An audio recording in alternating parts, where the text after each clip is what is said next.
Beat the Bookie is back. Welcome in, everybody. I'm Albaugh, and I know what you're probably thinking. This kid is 21.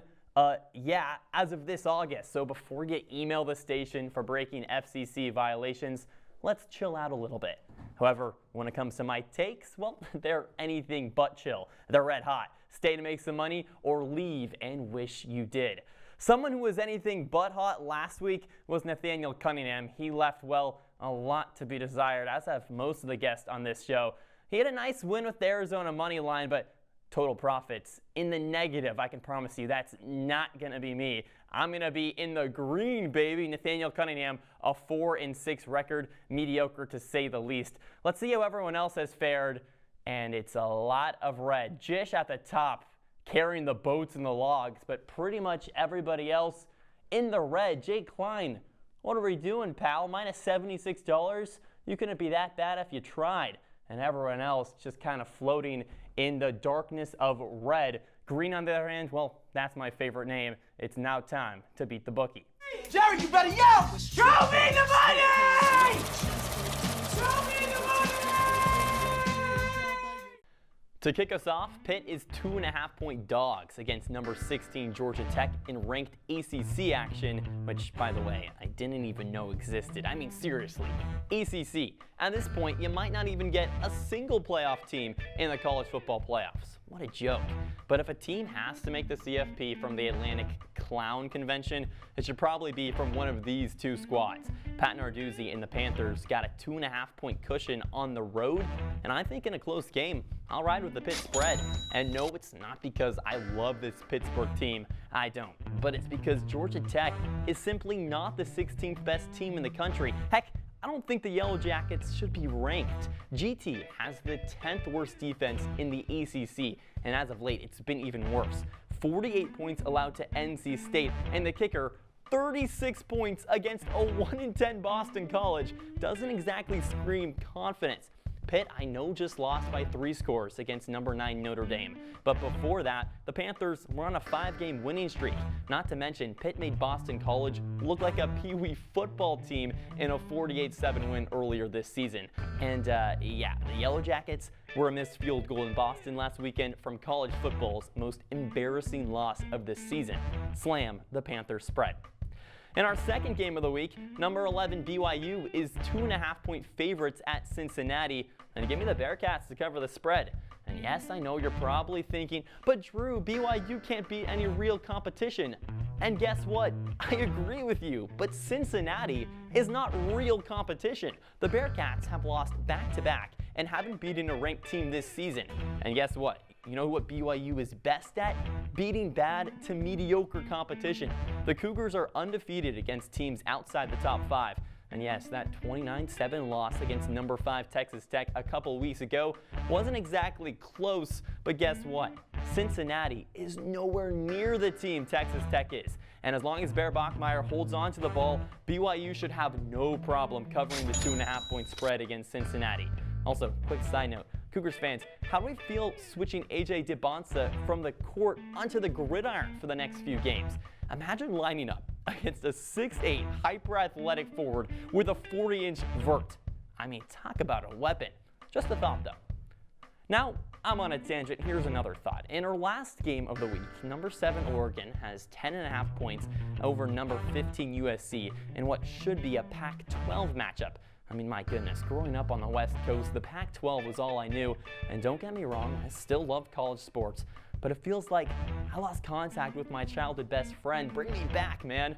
Well, in this matchup, the Trojans are probably wishing they were back in the late 2000s in the old Pac-10 because the Ducks are a wagon in the good old 2025. Oregon gives up under 14 points a game and scores close to 40 a contest, both the top 3 mark in the Big Ten. For my money, Ducks quarterback Dante Moore is a top 5 signal caller in the nation, and he should tear apart a mediocre USC defense. The Trojans allow 22 points per game. That ranks in the bottom half of the Big Ten. USC has not taken down U of O since 2016, and that shouldn't change this Saturday. Give me the Ducks to win and cover the 9.5-point spread. I wonder what the C-suite is thinking for the games of the week. Whoa, so pretty similar. Obviously, in the first matchup, the C-Suite riding with the Yellow Jackets. Seriously, guys? GT minus 2.5? All right. We do agree on BYU and Oregon. Interesting to note, in back-to-back weeks, the C-Suite has gone 3-0, but for my money, ride with the bald head on your left. Now, and why not up the ante a tick with a $15 bet? Top-ranked Ohio State takes on Rutgers, and my goodness, this screams blowout. The Buckeyes are favored by 31.5 points, but I feel safer with the first half spread of minus 17.5 points, and I'll tell you why.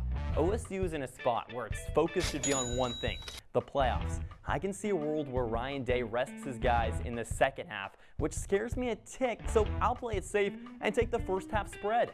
OSU is the best team in the nation for a reason, and this Rutgers team is real bad.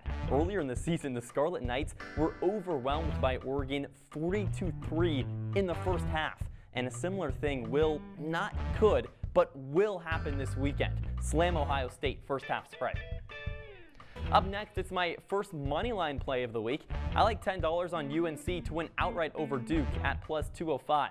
I feel like we should be talking basketball right now between a couple of Blue Bloods, but nope, we're still on the gridiron. A couple of weeks ago, the Blue Devils looked like a college football playoff team. Fast forward to now, and after a couple of losses to Virginia and UConn, Duke seems like a different squad. The life has been sucked out of Manny Diaz's team, and hey, maybe it's the Seahawks fan in me that's seen and cried through the Bill Belichick voodoo magic, but I think the Tar Heels are going to take it. Put $10 on that as well. Under that same line of thinking, I'm going to take another dog on the money line. Give me Missouri to shock Oklahoma and win outright at plus 260. And don't wait. Get out your phones and place the Tigers to win it right now, because Tigers QB Bo Perbula, I predict, will play. The senior hasn't played since late October against Vanderbilt, and although he's listed as doubtful, he was in practice this week, and head coach Eli Drinkwitz said it should be a game-time decision. With potentially the Tigers' biggest game of the season on tap, I bet they roll the dice and play Perbula. Parlay that with not another game. This is a straight bet. Hang on, for my parlay later in the show, but the fact that I think the Sooners have drank a little bit too much of that Kool-Aid after a crazy Alabama win, and I think the Tigers represent the perfect trap game for OU to fall right into and fall right out of the college football playoffs. Put $10 on Missouri, and when the bet cashes, treat yourself to a nice steak dinner on me. All right, to our last straight bet of the week, I'm going back to minus odds because I think this is about the closest thing to free money as possible, and everything is better free. Except for the free Indian food I ate last week. That's, let's just say, wasn't the best choice of all time. But you know what is the best choice of all time? Vanderbilt covering the minus 9.5 point spread over Kentucky. With playoff chances still very much alive, the Commodores are desperate for a win, and Kentucky, on the other hand, is sitting at 5-5 with a game against Louisville next week that should seal their bowl game hopes regardless. But if you pull back the curtains and really ask me why I'm rolling with the smart kids over in Nashville, it's because of one smart guy in particular, QB Diego Pavia, which, by the way, apparently he's rocking with a 3.7 GPA. So yeah, give me that guy every time. Pavia might be single-handedly the most valuable player in all of college football. And when the lights are the brightest, I'll put my money on Pavia. They're 10 on Vanderbilt, minus 9.5. All right, now time for the fun ones. Let's leave the college football landscape and talk some hoops. But no, I'm not talking college, I'm talking NBA. In specific, let's focus on the Spurs because, oh my goodness, it's been a while since I've been this enthralled with an NBA team. San Antonio is 10-4 right now, but let's cut to the chase. I'm going with plus 3,000 odds for the Spurs to make the finals, and it's because of one guy, Luke Cornett. Just kidding, it's because of Victor Wembanyama. And I can already hear you whining through the screen, but true, Wembanyama's hurt right now. Wemby's calf will be just fine, and when it is, boy, is the alien a problem. The Frenchman is well on his way to another depoy, and he's for a good reason. Wembanyama averages almost 4 blocks a game and affects almost every single defensive play. Players literally drive into the paint, look up at the 7'4" Wemby, and pass the ball out faster than a roadrunner on Adderall. The Spurs will make the championship. I'll throw $5 on it. And come this spring, maybe you'll be thanking your lucky stars you did as well. But let's look at how everyone else's futures have done here in the Beat the Bookie crew. Nico Warning minus $10 at the top. Giants wild card, that's not gonna work. A lot of to be determines. Josh Richardson, Cal Raleigh, AL MVP minus $30 and almost cash, Josh.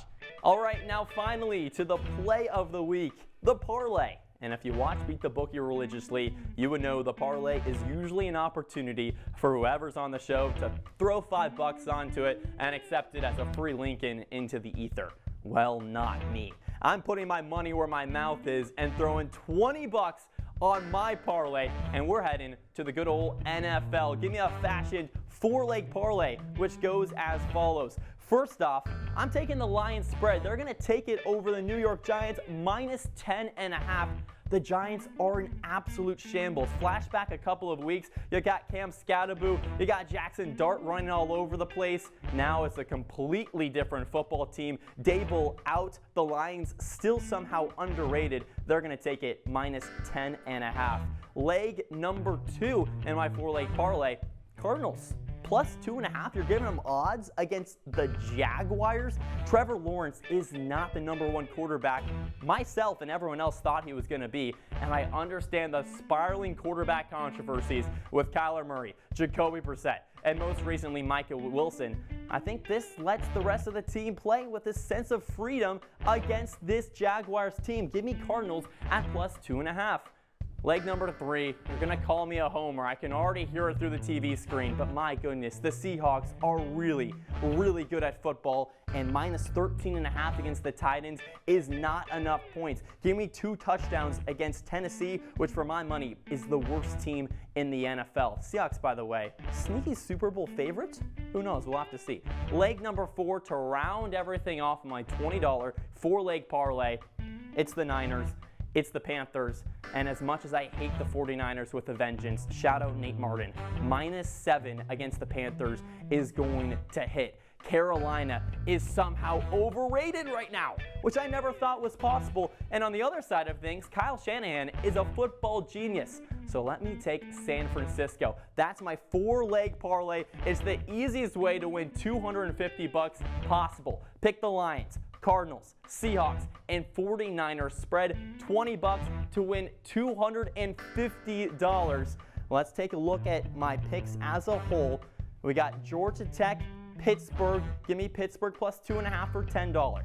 BYU and Cincinnati. Give me BYU for $10.